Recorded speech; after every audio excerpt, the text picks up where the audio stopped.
From the CyberHub bunker and studio, you're tuning in to the CyberHub Podcast.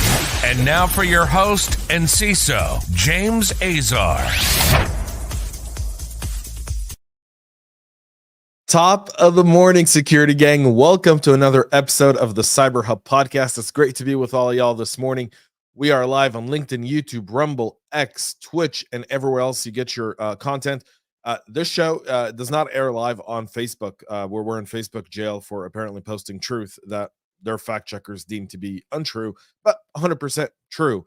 So nonetheless, it airs after the fact and never live on Facebook, and so forth. So without further ado, we've got a very, very busy show for all y'all. And I think every day I say that, like, we've got a busy show, but preparing for the show as a practitioner is very interesting for me, because I essentially, at the point when I'm preparing, I can kind of tell you the stuff that is going to be really kind of top of mind for me, or stuff that's kind of going to sit in the back, and I'm going to consider it in the future, part of strategy, part of risk calculations that I have for the business.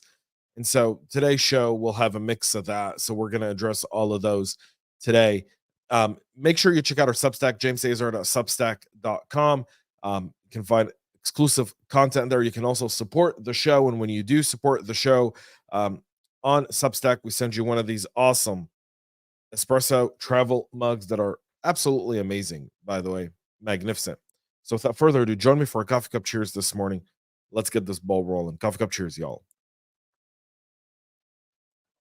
So everyone tuning in, what are you drinking? It's really important. So let's go ahead and start with a lot of vulnerabilities, disclosure that are really happening over the last 24 to 48 hours.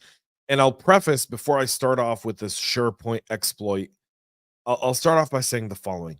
Whenever there's a reported vulnerability, there are attackers that are immediately scanning to find vulnerable endpoints in order to start developing exploits to gain access. And especially if the disclosure of the vulnerability lets you know what kind of exploit you need to get there. So at Pawn to Own over the weekend in Vancouver, the Starlab teams found this. This was last year. The Starlabs team found a flaw in Microsoft SharePoint. The flaw is CVE 2023-249er55, as well as 299er357. This two-bug exploit chain allows unauthenticated remote code execution on SharePoint servers with elevated privileges. It earned them $100,000 last year. Well, now they've disclosed their findings in September of last year. They released a POC in December, and less than a month later, CISA added it to their KEV catalog. Now, the second vulnerability that's part of this exploit chain, CVE 2023-249er55, has also been added to the list. Now, no information is publicly available on the attacks exploiting these vulnerabilities, which are presumably chained, but nonetheless, if CISA's adding it, and they've given essentially federal government organizations until April 16th to resolve this patch, it just lets you know how significant that is. And currently in the KEV catalog, there are 4 SharePoint vulnerabilities that have been exploited in the wild since 2019. So again, that's extremely important to pay attention to. A lot of us are in Microsoft shops. SharePoint is a significant data storage, information storage, as well as processes.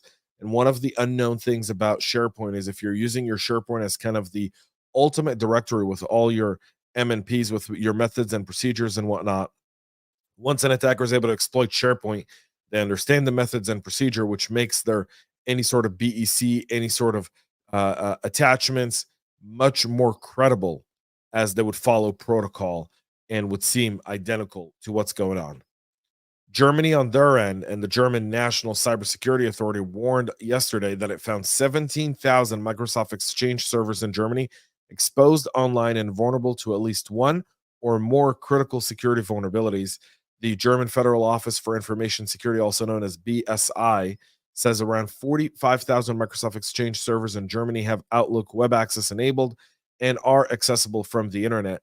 12% of those servers still use an outdated version of Exchange, meaning a 2010 or 2013 version, which has not received a security update since October of 2023 for 2010 and April of 2023 for 2013.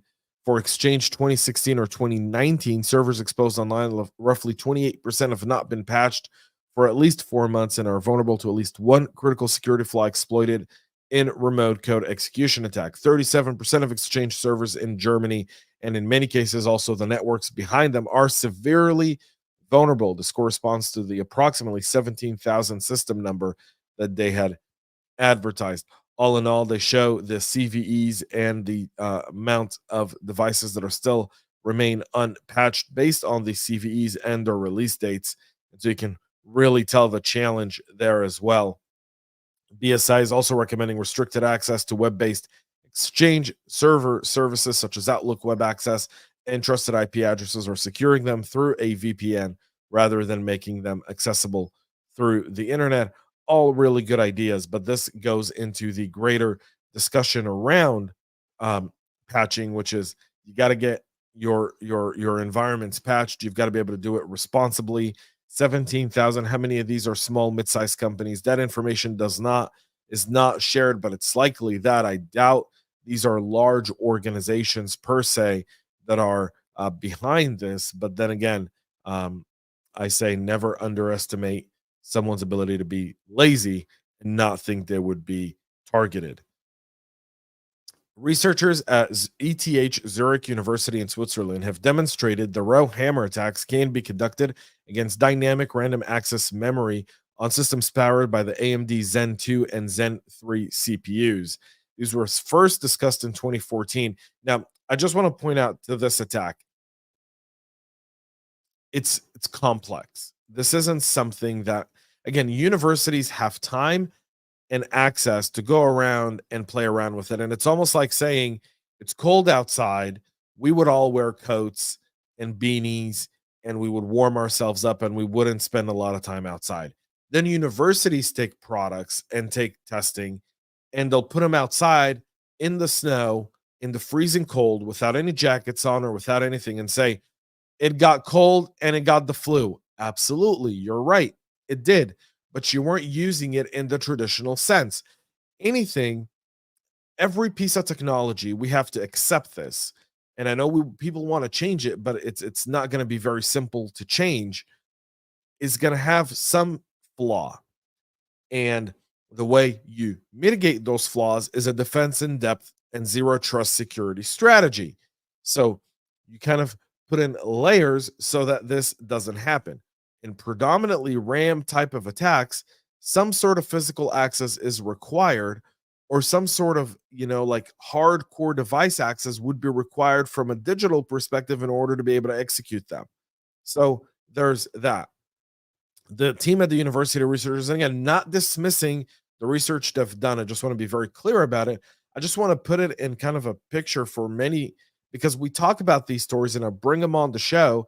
To kind of show the inherently difficult challenges we have as practitioners, because there is hardware, software, and firmware that go out there that is inherently always going to be vulnerable and requires us to take a defense in depth, zero trust type of approach to these devices, generally putting them behind multiple defense systems in order to ensure that when this happens, it's a dark day, not a regular day.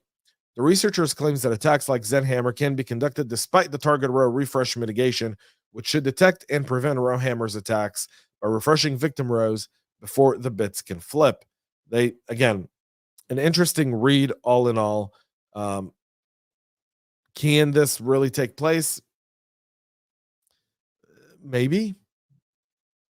Would someone do it? I think the cost of doing it is too much, and I think the success rate is going to be too little. So there's that. Rockwell Automation in the past week published 3 new security advisories that inform customers about a total of 10 vulnerabilities discovered recently in its Factory Talk, PowerFlex, and Arena simulation products. CISA also released advisories to inform organizations about the vulnerabilities found in the industrial automation giant's products. One of the advisory describes 6 flaws found and patched in Arena simulation software. The list includes 5 high-severity arbitrary code execution vulnerabilities and 1 medium-severity information disclosure and denial of service issue. Exploitation of each vulnerability requires convincing the targeted user to open a malicious file. Rockwell Automation credited researcher Michael Heinzel for reporting these vulnerabilities. He's often credited by vendors for reporting potentially serious vulnerabilities whose exploits involve opening specially crafted files.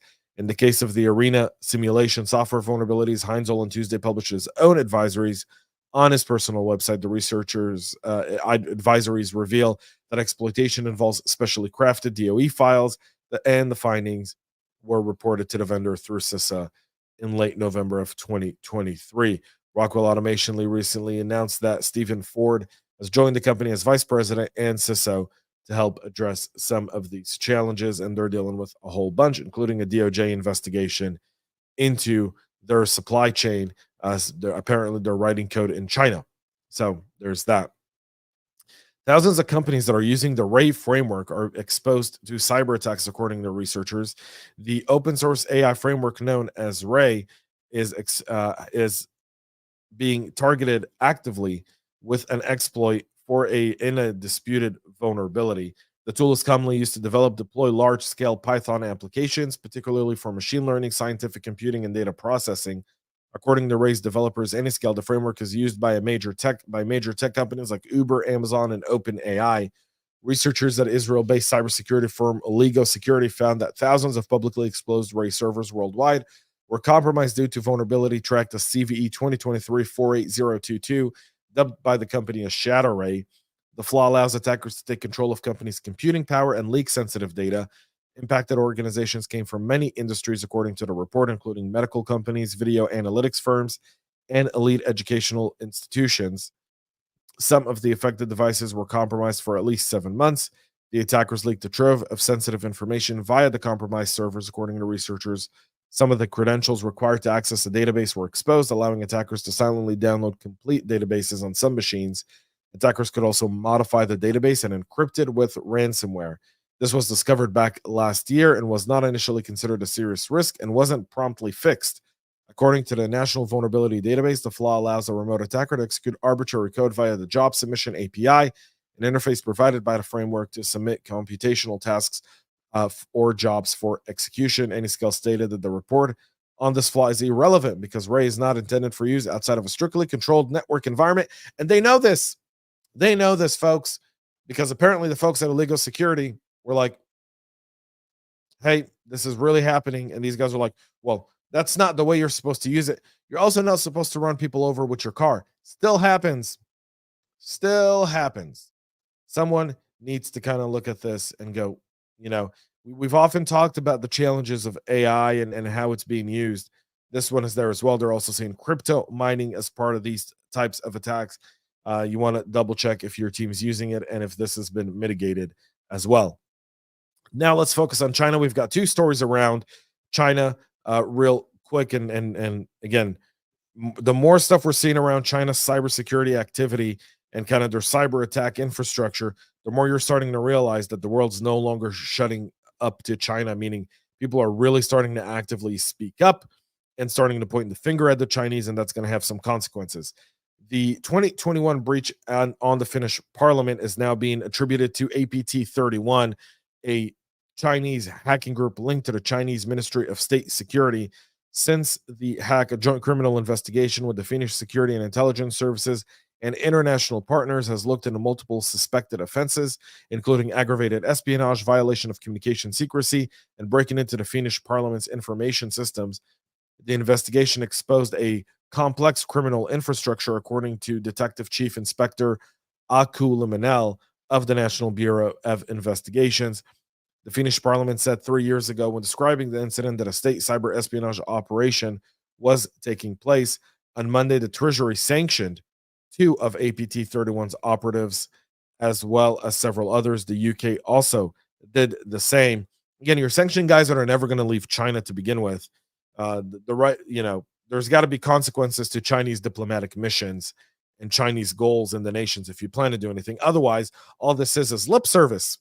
by weak administrations unwilling to factually take real action against China. Real action against China goes, you're going to have to shut down a consulate. You are no longer allowed to do that. We're going to limit your tourist visas by X amount of dollars. We're going to limit imports. We're going to tax stuff. We are going to look for alternatives. That all of those things are not happening. They just give us headlines to talk about. Additional information coming out from the OFAC and the Department of Justice campaign here, the indictment that was unsealed about Chinese hackers also having no limits, including targeting family members of their suspected targets.